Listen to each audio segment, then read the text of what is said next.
to learn how to love everybody is really not the question. Because when we're here, we do love everyone. We see the oneness. We see the interconnectedness. We know we're all on the same team. We all care about everyone.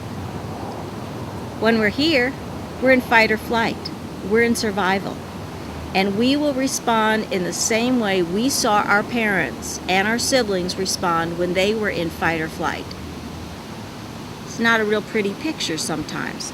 So if you want to be creating a peaceful world and really coming from unconditional love, then you need to find ways to stay here in your conscious mind and to systematically change the things, the tapes in your subconscious mind. What does changing a belief look like? Is if you have been taught that people, if you were taught to judge people, if you were taught to criticize people, if you were taught to find fault, that if you go in and you change a belief about that all of a sudden the first thing that happens when you encounter somebody is you don't see their faults at first. You see their light. You see their pluses instead of their minuses. The kit, which actually consists of 3 books, we have Passage of Change. Passage of Change is a fable. It's called Passage of Change, a fable based on the research of Bruce Lipton. What I did was I took all of Bruce's research, I reduced it down to 2,000 words, converted it to rhyme, and fully illustrated it. Why? I did it in this way because it created a whole brain learning experience. Once again, in a whole brain learning experience, the body relaxes. It doesn't stress. You move yourself into the conscious mind, and so therefore the information is going in more fully. Book 2 is Out of the Box and Into Yourself.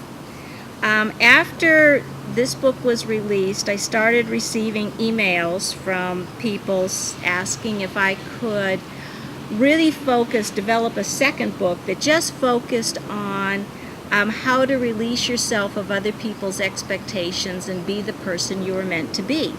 And actually create it so it was reachable for even a younger audience. So I created Out of the Box and Into Yourself. So when you feel frustrated or pushed against a wall, feel boxed in or way too small,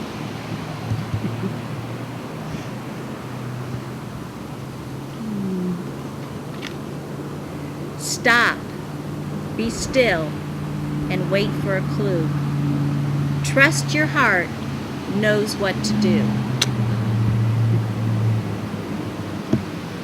And I create what I believe is a series of 12 exercises, this being my favorite,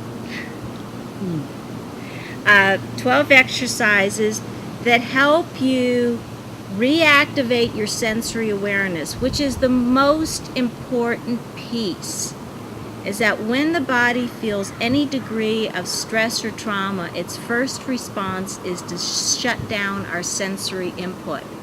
And then sometimes it forgets to turn it back on.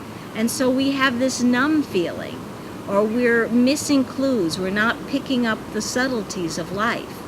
In my mind, everybody is intuitive and everybody is creative. It's just whether or not your sensory awareness is heightened enough for you to be able to feel the nuances and the subtleties. So this program first helps you, gives you the ability to turn this back on yourself, which is important because it's self-initiated. Because if there's been a big enough trauma, the body's kind of in a lockdown. You know, it just doesn't want anything else coming in. It doesn't trust any too much, so you have to do it from the inside out. Memories are stored in our senses.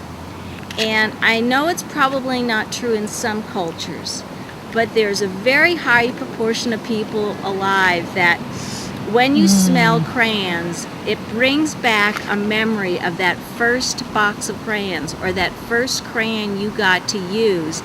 And what does it do? It takes your heart into a place of coherency. Through the drawing activities, help them start seeing that this is a nonverbal language of the body. And it is telling you a little bit to the left, a little bit to the right, duck, get out of here, do this, do that. And when you do that, the body's alive. It's alive, and when the body's alive, we're happy. Put the individual back in the driver's seat and help them see that they are not a victim, that they have full control over the situation, and they have tools as simple as scribbling can keep them in the driver's seat at all times. And when you have that level of awareness of your system, then it isn't scary, it's exciting. It's kind of like the difference between being under a wave that's crashing over you versus being on top of a wave that you're riding. So there still is a lot of energy, but instead of being afraid of it, you become excited with it.